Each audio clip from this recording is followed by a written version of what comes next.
अस्सलाम वालेकुम। मेरा नाम मुदस्सिर अली है। कैसे हैं आप सब? उम्मीद है कि सब खैरियत से होंगे।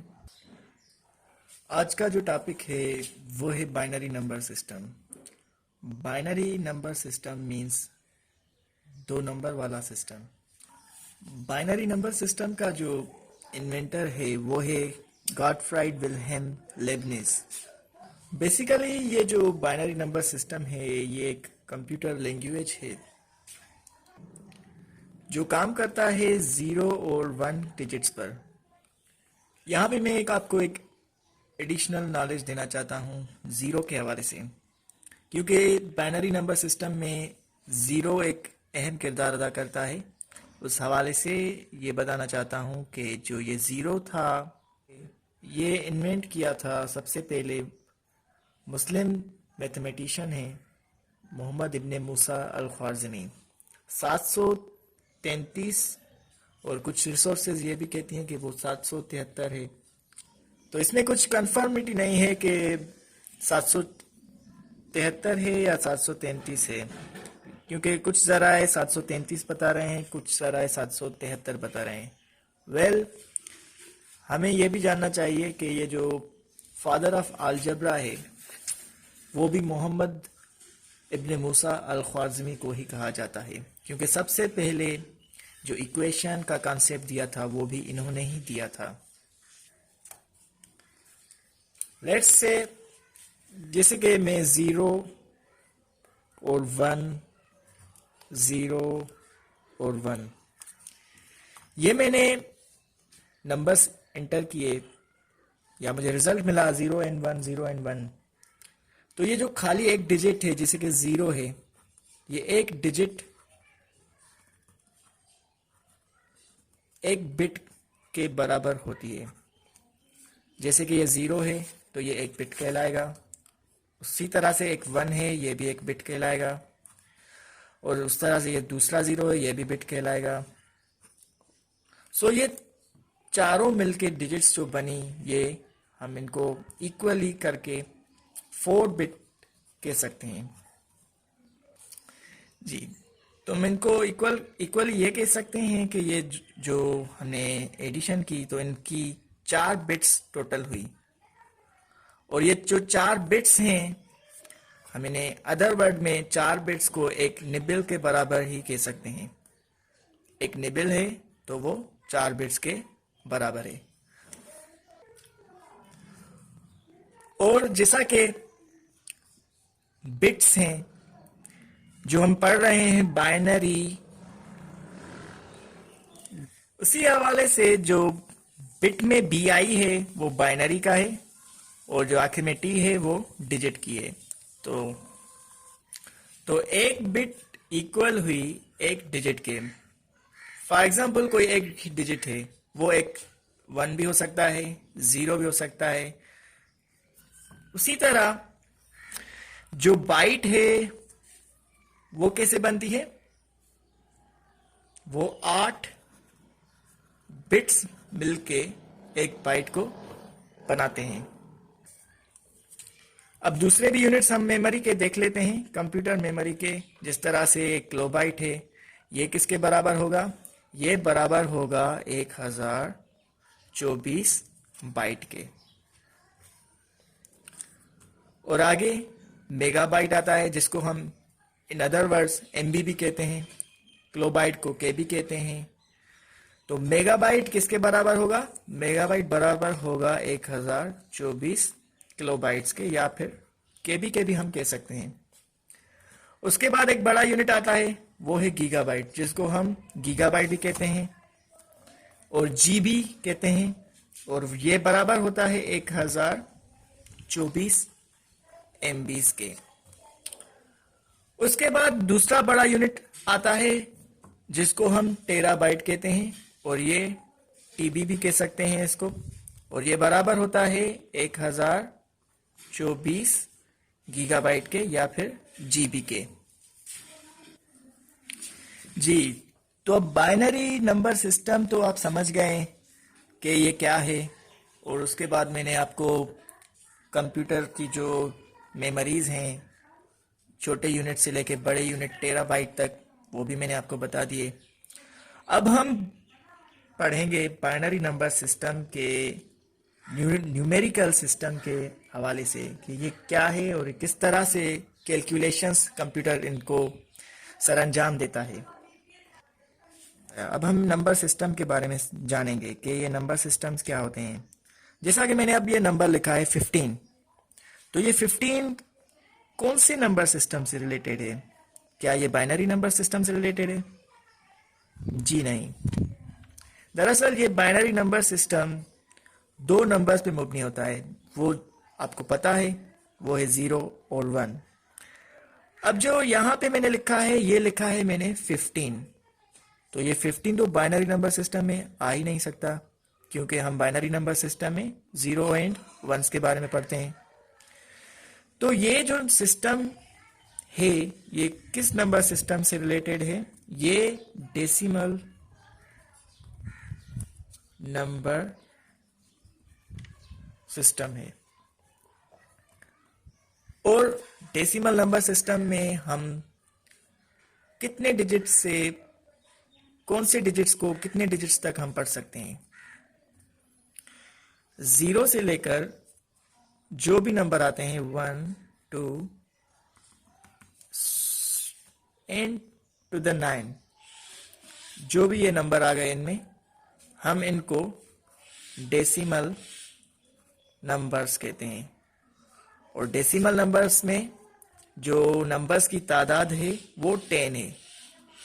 अब यहाँ पे जाहिरी तो 10 नहीं है, लेकिन हम शुरू जो करते हैं वो 0 से करते हैं, तो इसीलिए ही जो 0 हम काउंट करेंगे तो 0 से लेकर 9 तक जो जितने डिजिट्स आएंगी वो 10 डिजिट्स टोटल आएंगी। तो इसीलिए 0 से जो 9 तक डिजिट्स आई वो 10 हुई। तो ये डेसिमल सिस्टम कहलाते हैं। और डेसिमल का नंबर का जो मतलब है वो मतलब ही 10 है। जहां पे भी डेसी मतलब आ जाए तो ये आप समझ जाएं कि ये बात 10 की हो रही है। तो अब हम डेसिमल नंबर को बाइनरी नंबर सिस्टम में तब्दील करना सीखेंगे। तो उसका एक मेथड है जो मैं आपको सिखाऊंगा इसी वीडियो में। जी, तो ये कन्वर्जन कैसे होती है? कन्वर्जन में जो होता है, नंबर हमें दिया गया है, मिसाल के तौर पे हमें 4 मिला हुआ है, तो हमें बाइनरी नंबर सिस्टम में इसको कन्वर्ट करना है। तो बाइनरी नंबर सिस्टम में हम कन्वर्ट कैसे करेंगे? जिस तरह से आपको एलसीएम तो आती है, एलसीएम में हम क्या करते हैं, लीस्ट कॉमन मल्टीपल्स ढूंढते हैं और उसमें हम प्राइम फैक्टराइजेशन मेथड के हिसाब से उसको वो सॉल्व करते हैं। लेकिन हम इसमें किसी और नंबर से इस 4 को डिवाइड नहीं करेंगे एक्सेप्ट 2 के। हम इसमें सिर्फ 2 का ही इस्तेमाल करेंगे, क्योंकि बाइनरी नंबर सिस्टम है तो बाइनरी का मतलब ही 2 हुआ, तो इसलिए हम इसको 2 से डिवाइड करेंगे और जो रिमाइंडर बचेगा जिस तरह से हम उसको साइड में लिखते जाएंगे नीचे तक। अब हम 4 को डिवाइड करेंगे 2 से। 2 की टेबल 4 पे कितनी बार जाएगी? 2 बार जाएगी। 2:2 4।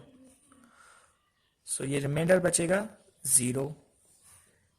उसके बाद तो हमने डिवाइड किया 4 को 2 के साथ, जो कि आया 2 टाइम्स, तो हमारा रिमाइंडर बचा 0।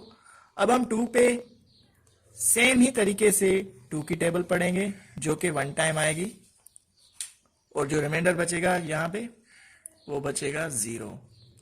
अब जो क्वेश्चन बचा है हमारा यहाँ पे 1 है, इसके साथ आगे हम नहीं जाएंगे क्योंकि हमारा जो सम है यहाँ तक कंप्लीट हुआ। इसके बाद हमें जो नंबर मिले हैं वो मिले हैं 1 0 0।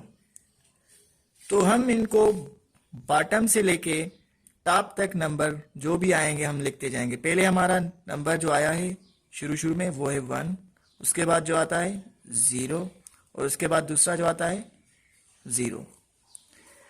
तो हम यहाँ पे हमने 4 को कन्वर्ट करके जो जवाब निकाला है वो 100 निकाला है। ये पहले डेसिमल में था, अब ये चेंज होके बाइनरी में हमें मिला है। तो हमें जो ये 3 डिजिट्स मिली 100, ये एक्चुअली जब ये कंप्यूटर प्रोसेस करेगा तो ये कंप्यूटर की जो मेमोरी ऑक्यूपाई होगी वो एक्चुअली 3 बिट्स होंगी, क्योंकि ये जो 3 डिजिट्स हैं ये हमने पहले ही पढ़ा है कि एक डिजिट एक बिट के बराबर होती है। तो जब भी ये कंप्यूटर 4 को कन्वर्ट करके बाइनरी नंबर सिस्टम में कन्वर्ट करेगा तो उसके बाद जो रिजल्ट आएगा 100 हमें मिला है, 3 डिजिट्स मतलब मिली हैं, तो ये 3 बिट्स कहलाएंगी। अब हम मजीद अपने कॉन्सेप्ट को क्लियर करने के लिए मजीद एक सवाल हल करते हैं। जिस तरह के एक हिसाब है, एक नंबर है 15, ये बेस 10 का है। अब हमें इसको कन्वर्ट करेंगे किसमें? बाइनरी नंबर में। एक्चुअली ये जो 10 दिया है मैंने, ये बेस कहलाता है, क्योंकि ये डेसिमल नंबर सिस्टम से मैंने लिखा है तो इसका बेस 10 होगा, क्योंकि डेसिमल नंबर सिस्टम में 10 डिजिट्स होती हैं। उसी तरह बाइनरी नंबर सिस्टम में हम जो बेस लिखते हैं वो 2 लिखते हैं, मतलब शो करते हैं। अब हम ये कैसे मालूम होगा कि जो नंबर हमने लिखा है ये बाइनरी का है या डेसिमल का है? तो ये जो बेस होता है ये एक्चुअली उसे सिंबलाइज करता है कि ये जो हमने नंबर लिखा है ये किस सिस्टम में लिखा है। तो अब हमें कन्वर्ट करना है 15 को बाइनरी नंबर सिस्टम में, तो आइए कन्वर्ट करते हैं। तो उसी तरह हमें 15 डिवाइड करना है 2 से। तो आइए 15 पर 2 की टेबल पढ़ते हैं। तो कितना टाइम्स जाएगी 15 पर 2 की टेबल? 7 टाइम्स। 2 7s are 14। तो 7 टाइम्स 2 की टेबल 15 पे गई। उसके बाद जो हमारा रिमाइंडर बचा वो 1 बचा। अब हम उसी तरह से 7 पे 2 की टेबल पढ़ेंगे, तो ये कितनी टाइम्स जाएगी? 1 2s are 2, 2 2s are 4 and 3 2s are 6। तो ये 2 की टेबल कितनी टाइम्स गई? 3 टाइम्स। और जो रिमाइंडर हमारा बचा वो 1 बचा। अब हम 3 पे सेम तरीके से 2 की टेबल पढ़ेंगे, जो कि जाएगी सिर्फ एक बार। 1 2s are 2 और जो रिमाइंडर बचा वो 1 बचा। अब हम देखेंगे कि जो ये प्रोसेस करके रिमाइंडर बचे हैं 1 1 1 1 लास्ट 1 तक, जो यहाँ पे हमने लिखा है, तो यहाँ से शुरू करके हम बॉटम से लेके टॉप तक जितने भी हमारे 1 नंबर डिजिट्स आए हैं वो हम उनको ऑर्डर में लिखते जाएंगे। पर कहाँ से शुरू करेंगे? नीचे से, इस 1 से शुरू करेंगे। ये 1, उसके बाद ये 1, उसके बाद ये 1, उसके बाद टोटल कंप्लीट 1 कितने हुए? 4 1 हो गए। तो ये जो 15 है, अब हमने इसको कन्वर्ट कर दिया किसमें? बाइनरी नंबर सिस्टम में कन्वर्ट कर दिया। तो अब हमें जवाब मिल गया, तो हम अब इसको यहां पर लिख सकते हैं कि ये जो 1 1 1 1 जवाब आया है 15 का, वो ये बाइनरी नंबर्स कहलाएगा। अब यहां पे देखें, जो ये हमें ये बाइनरी नंबर का जवाब मिला है, 15 का नंबर का जवाब बाइनरी में जो मिला है, 4 डिजिट्स मिले हैं 1 1 1। पीछे हम क्या पढ़ के आए कि जो निब्बल होता है वो बराबर ही 4 बिट्स के होता है। तो हम ये कह सकते हैं कि ये जो 15 है, हम अगर इंटर करेंगे कंप्यूटर में तो ये रिजल्ट हमें कितने निब्बल का देगा? 1 निब्बल का देगा। मतलब कि ये ऑक्यूपाई करेगा स्पेस 4 बिट्स की, और ये जो 4 बिट्स हैं वो बराबर हैं 1 निब्बल के। जी, तो हमने पहले इवन नंबर को सॉल्व किया, उसको कन्वर्ट किया डेसिमल से बाइनरी में, और फिर एक ऑड नंबर लिया जो 15 का था, उसको भी कन्वर्ट किया बाइनरी नंबर सिस्टम में। तो अब मैं उम्मीद करता हूँ कि ये आपको इतना समझ आ गया होगा कि एक डेसिमल सिस्टम से हम किस तरह से एक बाइनरी नंबर सिस्टम में एक नंबर्स को तब्दील कर सकते हैं। जी, तो मैंने तो आपको सिखा दिया, अब यहाँ पे आपकी बारी है। मैं आपको एक असाइनमेंट देता हूँ जो आपने खुद सॉल्व करना है, और मुझे आपने कमेंट में बताना है 25/10 को कन्वर्ट करके बाइनरी नंबर में कन्वर्ट करना है। तो आज के लिए इतना ही। उम्मीद करता हूँ कि आज का वीडियो जो मैंने बनाया आपको बहुत ही पसंद आया होगा और आप इससे बेहद फ़ायदा उठाएंगे। और नेक्स्ट वीडियो में जो बनाने वाला हूँ वो होगा binary to decimal numbers conversion. ये मेरा वीडियो था डेसिमल टू बाइनरी, और नेक्स्ट वीडियो में मैं आपको binary to decimal number conversion सिखाऊंगा इंशाल्लाह। तब तक अपना ख्याल रखें और मुझे अपनी दुआओं में याद रखें। अल्लाह हाफिज़।